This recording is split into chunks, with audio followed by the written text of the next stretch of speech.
Oh, now is the time to back up the trailer load? Yeah, we got the trailers coming. We have been seeing some film trailers of late. You know, I've been to the movies a little bit, so I've been seeing stuff playing in the theater.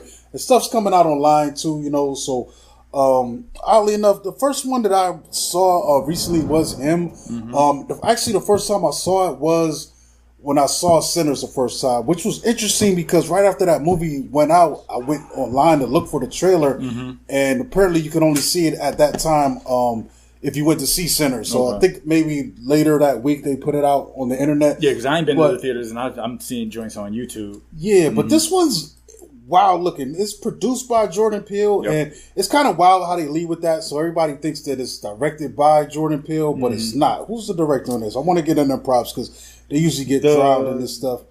Oh no, you know what? Directed by Justin Tipping. Okay, yeah, Justin Tipping. You know, so that's cool, man. So just want to give him his props before we get into it.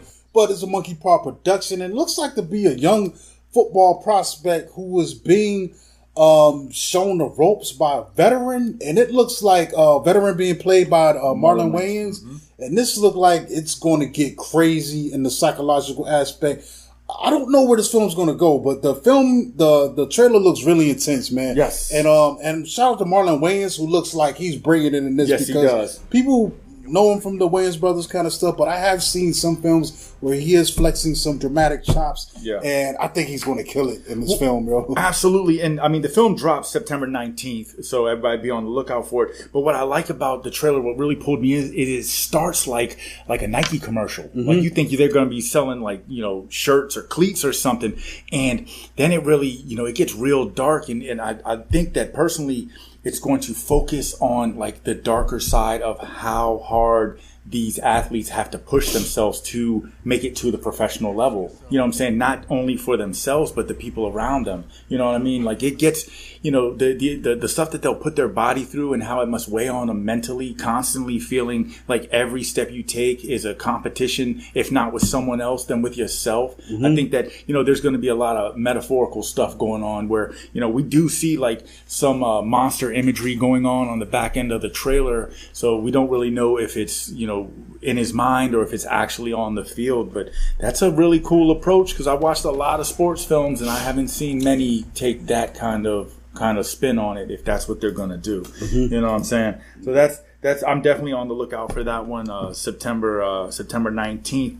And you know, also just of the trailers that we're going to bring up, I really like, because all four of them kind of hit a certain note for me, and these were trailers done right, where they kind of they don't spoil the plot, they pull you in just off of, you know, a little bit, spot checks here and there, giving us just, you know, just enough to pull our interest, pique our interest of the film without spoiling. And a lot of times trailers will do that. So the first one that I'm gonna bring up, the first one I actually saw that was on the list was 28 Years Later, which is going to drop on June 20th. And this one I'm all in, big fan of the first two films. But what stood out most is we're getting back to the original writer and director of the first film, Danny Boyle, with director Danny Boyle, and the writer was Alex Garland.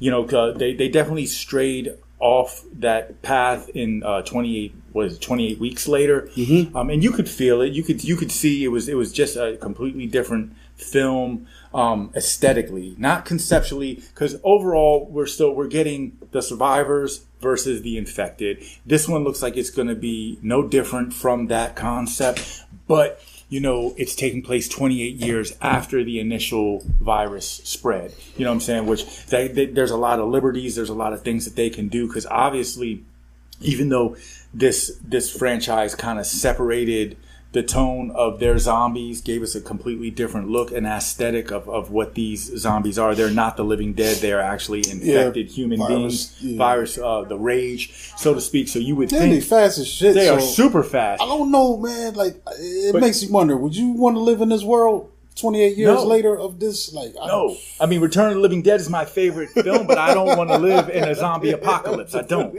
So, but you know, but the thing is with this one is like, you know, what kind of is tripping me out is like when we see these zombies now look aged. So it's giving us the impression that this is not the Living Dead. We see that these zombies at some point get older and they possibly could die off. You know what I'm saying? Because, like, I mean, anything that's alive has to eat to survive. You know what I'm saying? So we get that. But, you know, these zombies that's running after them, they're still fast as shit, but they look like they should be running with walkers. Yeah, it's crazy, man. I don't know, dude. I look at it, it's like, man, I don't know. I got to probably take myself out eventually. Or I would just go the zombie route. You know what? I would turn into a zombie and just ride it out. You know what would trip me out? I would love to see if one of these zombies like would actually be chasing you on like the motorized scooter, like the thing that, you know, someone has to ride around the shopping cart if they're unable to, you know, walk through. Yeah, I know, right? You know what I'm saying?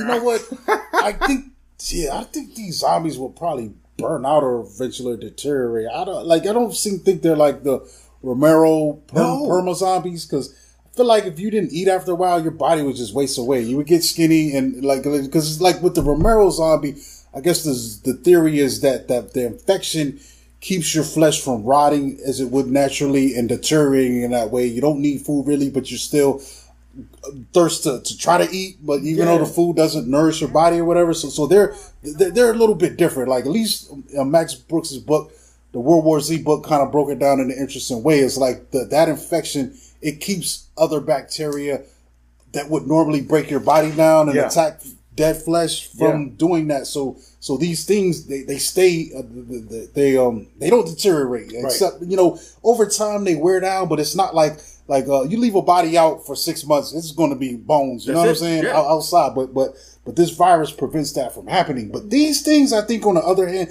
these probably wear down eventually a little bit faster. Remember in the first film when they had the one tied up and he was like, we're learning so much from him. We're learning how long he can live. But, you know, and that kind of stuff. And so you even see at the end where, you know, when they're off in it looked like they were in Ireland, somewhere just in this big grassy area. And then as the plane is going over, he flies over some of the infected that are just kind of laid out in the field and they're too weak to move. They just kind of, they hear the plane, they get up, make a little grunt and growl and then lay back down.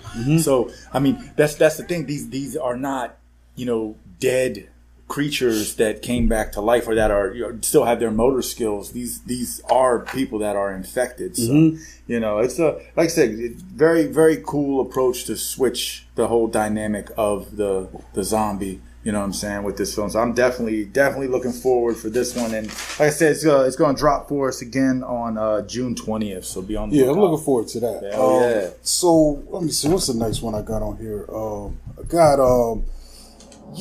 Highest to Lowest, which surprised me. I didn't know this thing was in the works, but this is going to be the latest from Denzel and Spike Lee.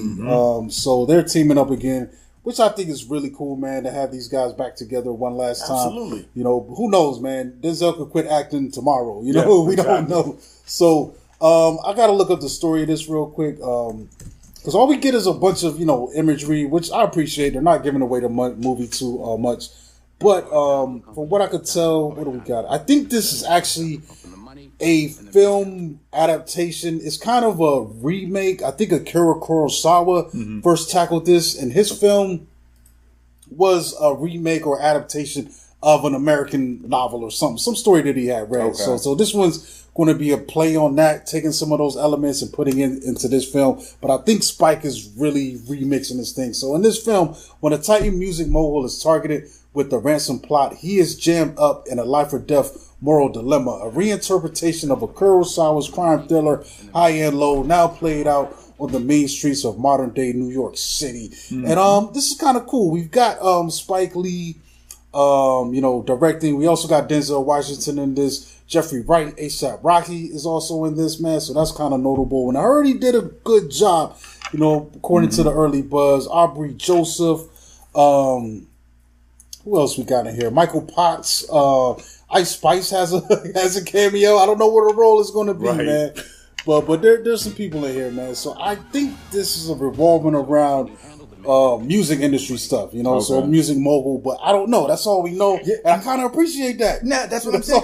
I mean, what we get in the trailer, I mean, it's a quick spot check. I mean, it looks like, you know, some smooth criminal gangster shit's going on. But then what really sold it for me is you get that really dope narration from Denzel. Like when he starts talking, people listen, and he's just hitting like these these questions like, what would you do to get the power? What would you do to get the respect? And then once you got it, how do you keep it? Kind of taking that approach. So it really works. You know what I'm saying? And then it's going to be in New York, where a lot of the films where that Spike has that take place in New York, those are like a lot of his better films, you know what I'm saying? Yeah. And I think New York also plays a character in a lot of these films too. So that's kind of cool, man.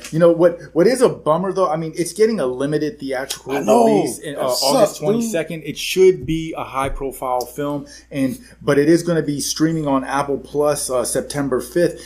But the thing is like, we see that this is an A24 film, and A24 is no longer an unrecognizable production company. They are up there competing with heavy hitters, you know what I'm saying? The same way that Blumhouse now is a household name, so is A24. So I'm just kind of like disappointed that they're not putting more oomph into giving it a theatrical release, which would then put it in a position to create a bigger box office number. You know what I'm saying? Like, I don't know how the streaming services work when it comes to like how the payouts go and all that stuff, but this one definitely looks like it's going to have high production value. The next one that I want to bring up is Predator Badlands. It's going to drop to us November 7th of this year, and I mean, pretty much the movie Prey that dropped in Hulu a few years back, it sealed all the cracks that were emerging in the Predator franchise, especially with the one that came out before Prey. So with that being said, like, now that this franchise has been re-injected, I like that, they keep really pushing the envelope with giving us new Predators that are in different time zones, different atmospheres, different times in different times in timelines, different time in history, different timeline, where, and then also they're really kind of pushing the pedal hard with emphasizing the fact that there are a lot of different Predators. There are a lot of different clans of Predator. This is not just one kind of Predator that is doing all this killing. And with them dramatically changing the look of the Predator in Prey, giving him a more primal feel because of the time that we were in and the situation in which he was fighting in.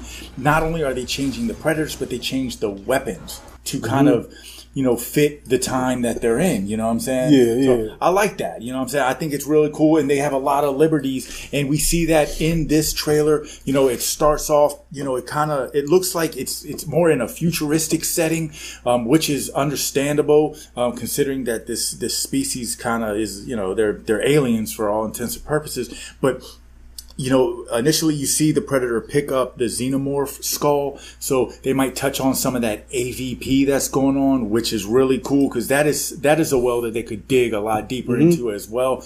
And then the Predator himself, like they took a real, like, a different approach, like giving him this like Viking hairstyle. Wild, bro. He looks really, really wild. Like we were talking about yesterday, he looks like he's kind of like got a purplish tone to him. The one thing I didn't like is he looks all the way CG'd, where I feel like the Predator, in previous films, the reason why he looked so menacing was because you knew it was a dude in a bodysuit. It was the practical effect, which really kind of brought him to life. So, with this one, I mean, I know CGs are the new wave, and that's cool. I just hope that, he looks a little more fine-tuned, a little more easy on the eyes than what I got in the trailer. But ultimately, he does look cool. Can't wait to see what kind of weapons he's got.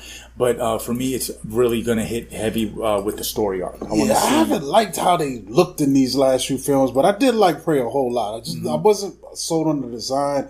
I'm not really sold on my man's hair here, but it does seem like a younger Predator, out here doing things. But also, I think this film's set slightly in the future, because there's a scene where I think is that what's the Fanning girl? Dakota Fanning. Yeah. So she's going to be playing. Looks like to be an android, because they kind of imply that in the beginning. So, and it says they're going to team up, and looking for the ultimate prey. So a lot of people are thinking this might lead to a xenomorph encounter, which is a possibility, because I think they implied that this android is a Wyland Yutani, android, which is that's the corporation, that's the Amazon of that world of the world of aliens and Predator, which are interconnected. So that could be interesting, man. And it's cool that they kind of revisited that, because that's what we got with the characters with Sanaa Lathan and the Predator in the first AVP. They ended up teaming up and working together to beat the xenomorphs that were brought to life in that world as well. So yeah, I mean, it looks cool. And then is this getting an actual theatrical release? This is getting a theatrical release November 7th, 2025. Yeah, they realized how much money they lost by not putting Prey in the theaters. Exactly. I mean, there's only so many people that can subscribe to Hulu or Disney that you said that's October? No, November 7th. Predator Badlands. But then also we're getting that other installment of Predators. It's the animated one that's on Hulu. What is that? Predator Killer of Killers. This is going to be on Hulu on June 6th, and this is a anthology film. And what's interesting about it, it's going to be a bunch of vignettes in the Predator world. So I don't know if it's going to be the same Predator, but what it's going to feature is a Predator in different scenarios throughout time, throughout history, different types of adversaries. The trailer shows a Predator actually seemingly taking on like a samurai stronghold. There's also one where it looks like it's taking place maybe this is a draft notice, so maybe this is World War One or World War II like era. Fighting an air pilot, like an aviator school or something. Yeah. So that's crazy cool, and I think that's one of the things that make this character really dope to me. It's like it stands out because it's one of these characters that's simple by design, but you can get complicated with it as far as, just exploring the different eras, different adversaries, different scenarios you could put these Predators in. Because that's all they want to do is hunt, man. And we've already established that they've been on Earth for hundreds of years. So what are their experiences throughout that hundreds of years of our history? Different parts of the world, different eras, different opponents. And what really works for me too is that they always seek out the best of the best. I love the warrior aspect because it shows that there are many different levels of warriors and many different fields. You know what I'm saying? Like, as long as you are a warrior in your craft, the Predator is going to seek out the best one and try to hunt you and put your skull in its trophy case. Man, he just harpooned a guy in a P-51 Mustang. Wow. Jeez. And the fact that this one's going to be animated, I think that's really cool too, because, I mean, just think of the liberties that they're going to have, not just with the look and aesthetic of the Predator, but like the fight scenes. You know, how they can really dive into how these weapons work and all the visual effects and stuff. I'm sure it's going to be colorful and bloody.